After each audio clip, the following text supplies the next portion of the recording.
अस्सलाम वालेकुम स्टूडेंट्स। मैं हूं डॉक्टर मोहम्मद अशरफ। आज की इस वीडियो में मैं आप लोगों को बताऊंगा कि कैसे हम लॉगिन के ऑप्शंस को अपने मेन्यू में इनेबल कर सकते हैं।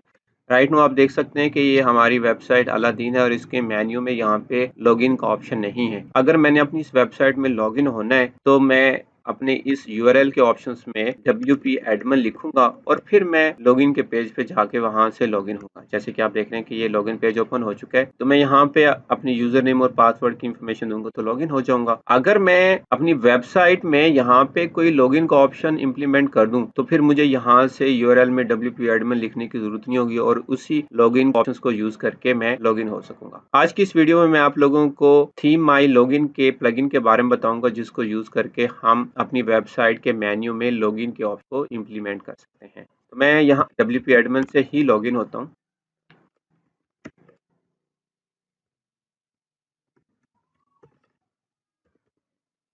आप देख सकते हैं कि हम डैशबोर्ड में लॉगिन हो चुके हैं और हमारे पास यहाँ पे प्लगइन के नाम से एक ऑप्शन है। ऐड न्यू पे क्लिक करके मैं थीम माई लॉगिन के प्लगइन को सर्च करता हूँ। यहाँ पे सर्च करता हूँ थीम माई लॉगिन। आप देख सकते हैं कि लेफ्ट साइड में हमारे पास थीम माई लॉगिन का प्लगइन शो हो रहा है। राइट नो यहाँ पे एक्टिवेट लिखा हुआ है, मींस कि ये वाला प्लगइन मैंने ऑलरेडी इंस्टॉल किया हुआ है अपनी वेबसाइट में। अब मैं एक्टिवेट पे क्लिक करके इस प्लगइन को एक्टिवेट करता हूँ। आपके पास यहाँ पे इंस्टॉल नाउ का बटन शो हो रहा हो तो आप उस इंस्टॉल नाउ पे क्लिक करके इसे इंस्टॉल कर लीजिएगा। अगर आप लेफ्ट साइड में देखें तो हमारे पास यहाँ पे थीम माई लॉगिन का एक्शन शो हो रहा है। मैं इस पे क्लिक करता हूँ तो मेरे पास थीम माई लॉगिन का पेज ओपन हो जाएगा। आप देख सकते हैं कि थीम माई लॉगिन सेटिंग का पेज ओपन हो चुका है और यहाँ पे हमारे पास कुछ ऑप्शंस हैं। देख सकते हैं जनरल में एजेक्स अगर इनेबल करना चाह रहे हैं तो इसको चेक कर लें। लॉगिन में हमारे पास लॉगिन टाइप है default, user name only, email only. उसी तरह रजिस्ट्रेशन में है रजिस्ट्रेशन टाइप में डिफॉल्ट और ईमेल ओनली है, तो मैं इसको डिफॉल्ट ही रखूंगा। लॉगिन टाइप को भी डिफॉल्ट ही रखूंगा।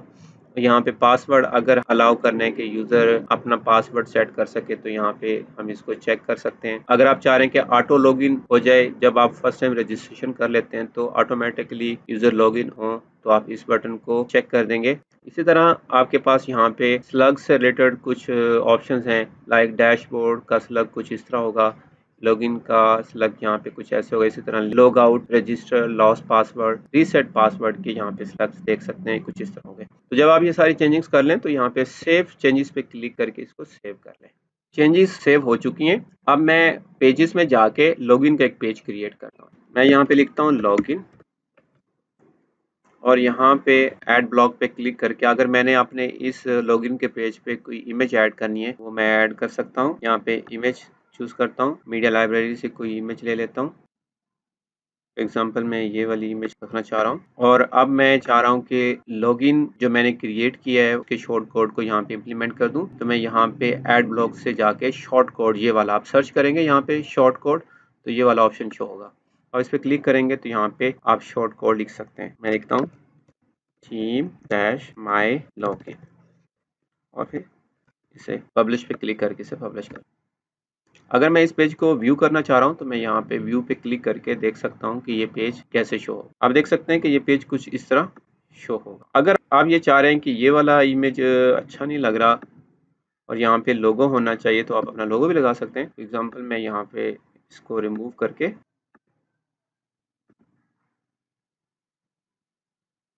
ये वाला लोगो लगा देता हूँ। अब आप देख सकते हैं कि मैंने इमेज चेंज कर दिए और मैं अपडेट पे क्लिक करके इसे अपडेट कर देता हूँ। देख सकते हैं कि पेज अपडेट हो चुका है। मैं प्रीव्यू पे क्लिक करके इसका प्रीव्यू देख लेता हूँ, इसको बंद कर देता हूँ। आप देख सकते हैं कि ये लॉगिन का पेज कुछ इस तरह शो होगा। यहाँ पे हमारा लोगो है, यहाँ पे यूजर नेम और पासवर्ड और फिर लॉगिन पे क्लिक करेंगे तो लॉगिन हो जाएगा। अब मैं ये चाह रहा हूँ कि ये वाला पेज हमारे यहाँ पे मेन्यू में कहीं पे शो हो जाए, तो लिहाजा मैं अब मेन्यू क्रिएट करूंगा। यहाँ पे हमारे पास अपीयरेंस में मेन्यू का ऑप्शन है। इस मेन्यू के ऑप्शन पे क्लिक करता हूँ तो मेरी इस वेबसाइट का ये वाला मेन्यू क्रिएटर पेज है वो ओपन हो जाएगा डैशबोर्ड में। आप देख सकते हैं कि ये मेन्यू क्रिएटर पेज ओपन हो चुका है और मैं चाह रहा हूँ कि यहाँ पे लॉगिन का पेज शो हो। तो मैं यहाँ पे क्लिक करता हूँ, ऐड टू मेन्यू करता हूँ। अगर मोस्ट रिसेंट में आपको लॉगिन का ये वाला ऑप्शन शो ना हो रहा तो व्यू ऑल पे क्लिक करेंगे तो यहाँ पे नीचे जाएंगे तो लॉगिन का पेज शो हो जाएगा। तो फिर आप ऐड मेन्यू पे क्लिक करेंगे तो आपके इस मेन्यू में ऐड हो जाएगा। अभी क्योंकि मैंने 2-3 दफ़ा ऐड कर दिए तो मैं रिमूव कर देता हूँ। आप देख सकते हैं कि मेन्यू में लॉगिन का ऑप्शन शो हो रहा है और अब मैं सेव मेन्यू पे क्लिक करके इसे सेव कर लूं। और अब मैं यहाँ से लॉग आउट होता हूँ और अपनी वेबसाइट के होम पेज से आपको इस ऑप्शन को यूज करके दिखा रहा हूं। आप देख सकते हैं कि हमारी वेबसाइट है। अब मैं यहाँ पे लॉगिन होना चाह रहा हूँ तो मुझे यहाँ यूआरएल में WP एडमिन लिखने की जरूरत नहीं है, क्योंकि मेरे पास लॉगिन का ये वाला ऑप्शन मेन्यू में यहाँ पे शो हो रहा है। अब कोई भी यूजर जिसके पास यूजर नेम पासवर्ड है वो इस ऑप्शन पे क्लिक करेगा तो उसके पास लॉगिन का ये वाला पेज शो हो। आप देख सकते हैं कि ये वाला पेज हमारे WP एडमिन के थ्रू मैंने जब लॉगिन किया था उससे डिफरेंट है।